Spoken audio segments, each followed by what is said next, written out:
بسم الله الرحمن الرحيم. الحمد لله رب العالمين، والصلاة والسلام على رسول الله وعلى آله وصحبه وسلم. السلام عليكم ورحمة الله وبركاته. دمان dadka ku xiran kanaalkan channelka la yiraahdo Igo Official iyo dhammaan dadka kale ee laga yaabo inuu gaaro muuqaalkan iyo muuqaalada kale ee walaalkeen soo gudbiyay isagoo habkan u isticmaalaya. waan salaamay dhamaantiin, waan idin mahad celinayaa, waad mahadsantihiin daawashadiina kanaalka ama channelkan aad daawataan. ujeedada ugu weynna waxa weeyaan walaalkay aan ka rajaynayo in ummaddan hadda la anfaco ugu yaraan dadka wax la taro haba yaraatee hadal wixii la kari karo ee dadka dhiirigelinaya laga yaabo in qofkii horumar maalnafeed iyo mid bulshaba ka keeni kara inuu sameeyo. aad baan ugu mahad celinaynaa walaalkeena maalinka Abdirashiid Abdullaahi Cige. maanta marti baan ku ahay, waxaan baan ugu yar talagalay inaan daweydeyda ka dhigto oo alaam salaam maxamed aan maaragtay dhiirigelin iyo bal ugu yaraan waxyaabo yaroo nafihiina laga yaabo inay yar cariyaan horumarka in yar inaan ugu yaraan inaan energy na noqoto ama tamar na noqoto maskaxdeena laga yaabo inaan wax ku yar qabsan karo amaba waxyaabo yaroo yareeyo inay dhiirigelinaya dhammaanteen. haddaan ku bilaabo waxaan soo ogsoonahay noloshu way gaaban tahay, life is too short. noloshu way kooban tahay noloshu maadaama ay kooban tahay wax laga yaabo 60 inta nebigu ku dhintay bay noloshu badakeli qofkii ilaahay u siyaadiyay alla u siyaadiyay. maadaama noloshu saas oo dhan kooban tahay maxaa la inaga doonaya sidee bay tahay noloshu inay waajibo dhammaanteen. horta adigu waa inaad ganacsataa yaata kuwa kumanta shakhsiyan nooceeda tahay. أنا وحنا سكوا عكا صار على وكلا أنا أسكوا عكتا إنتنا أفكس ومت كفوا علينا إن أنا مسلم في مسلم Soomaaliya وقت Soomaaliya بعضا لا مساعدة كبعد وحي انتماء كلا أشياء كرتو صار Somalilander غير هالجيسة غير برا وحي لمده شخصية ذا خرطوطة ما حد يقدر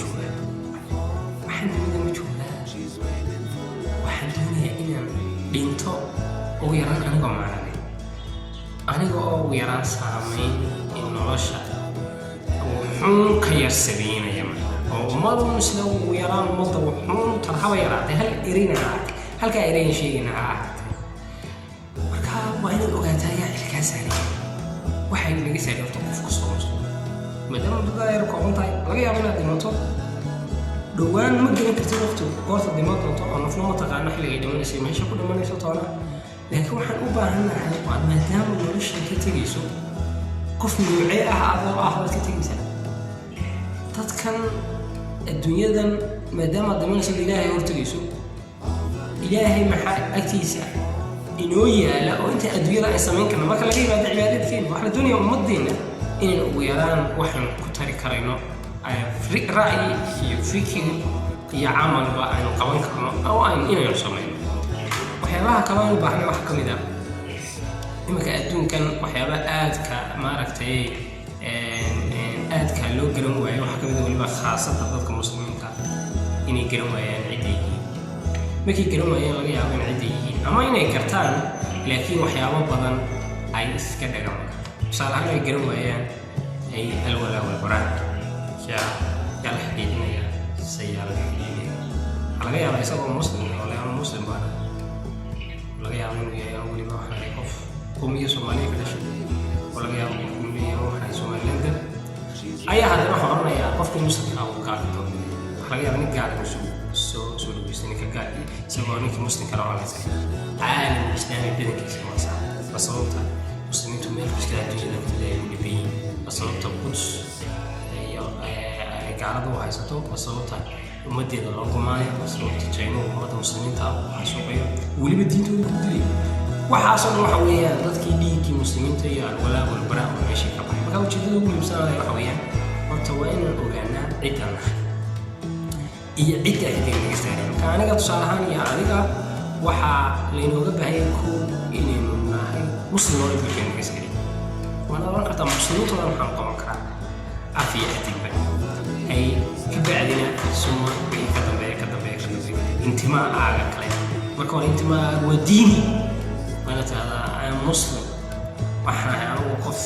diinta islaamka u nisba sheeganaya intimaaga kale sii wad kalba kuwa halkuu noqon marka qodobka ugu muhiimsan waa ka inagu waxaynu doonaynaa muslimiinta oo dhan inaynu waxtarno ka bacdina soomaaliya haddii aad awoodi karto dhammaantood gaari karto wixii aad qaban karto ka bacdina waddankaaga ilaa laga soo gaariyo qoyskaaga inaad nolol iyo naftaadaba aad horumar gaarsiiso waxyaabaha ugu muhiimsan oo isleeyahay horumarka iyo waxa aad tabanaysa ku gaari kartaa weeye inaad aqoonta ku noqoto qofku haddaan cilmi badan lahayn waxa uu tarayaa wati xaggii meeshanay qofka uu tarayo ayaa aad u yaraanaya marka waxa ugu muhiimsan ee aad wax ku ogaanaysa ku ogaan karta cidda tahay ciyaala xiriirinaya iyo ummadda xilkaa saaraya wuxuu u qaban kartaa waxa weeye inaad cilmi ogaato cilmigaas oo maskaxda ku furo cilmigaasi ka diiniga ugu horeeyo wixii alle kale uu soo diray maadi waa nafsaada ku darsamo waxa kaloo ah haddaanad xataa nasiib badan u helin inaad kutub badan qaadato masaajidda ku xidhnaato oo aad diinta aad u barato qodob kale aad muhiim waxa weeyaan inaad ku xidhnaato dadka cilmiga dadka diinta iyo culimada iyo meel kasta inuu ku adiga arkaya adduunkii qurfa waaxida u noqday qol keliya marka maadaama oo aad isticmaali karto oo internetka isticmaali karto kanaalka isticmaali karto mid kale isticmaali karto youtube isticmaali karto culimada afraadka saac ku jiraan waxa laga baahan yahay culimada ku xidhnaato waxyaabaha muhiimka ah dhegeysato diintaada adigoo saa u dhisan waxa kuu soo bixisa xageetiisa iyo maxaad nolosha ka damacsan tahay iyo maxaad doonaysaa aad horumar inaad samayso waxa meesha ka baxay haddaad saasoo diiniyan aad u dhisaato isla markaana ay weyliso inaad waqtigaaga ka faa'iidayso adigoo aqoonta isticmaalaya waxa meesha ka bixi doonta inaad hataa haddii aad ummadduunka xil kuu doortaan ama ummadda aad wax islaado u qabo inaad waxyaabihii dadku ay kahanayeen ay diidayeen inaad la timaadaa way yaraanaysaa waayo waxa miqyaaskaaga iyo meesha doonayso iyo wixii adiga aasaaskaaga ahaa iyo wixii niyaddaada ku jiray iyo waxaad xaqiijinayso ayaa badan saa daraaddeed baa laga yaabaa inaad dhimato adduunyada adigoo saameynaya oraad waxaa kale oo aadamka loo maamusaabaa laga yaabaa dad kale oo allahumma salli calaa maxamed ay gaaladu waxa laga yaabaa dad badan bay sheegaan inay leaders ku sheegaan leaders waxa laga yaabaa wuxuu xaqiijinay inuu iska yaraayeen laga yaabaa inaad hebel taalo loo sameeyo waxaa la sameeyo gaal adigoo muslim maxaa ku diiday inuu ku samayso taariikh leader baad sheegaysaa everyday leader inuu noqdo maxaa everyday leader maalin walba wax sheeg maalin walba wax gudbi maalin walba wax wanaagsan sheeg dhegeyso culimadaada isku day inaad ummadaada waxaa qaban karaysa haba yaraadeen oo inta karankaaga waxaa taas xaqiiqa oo la gaari doona ood ogaan doontaa inay iman doonto inaad adduunkan ka tegi doonto adigoo macno leh adigoo saameyn weyn sameeyey adiga qofkaaga muslimka ee la doonaya inaad aqoonta barateed saameynta yeelata ayaa uga baahi badan uga muhiimsan maadaama aad u garanayso wixii alla ku abuurood muslim tahay nin gaalo oo taalooyin loo sameeyo oo aad loo maamuso adiga ka xidhan oo taariikhdaada laga sheekeeyay in badan ay gaaladu iyo wixii kale aadaan diinta aaminsaneyn aad u noqonso tusaale xaya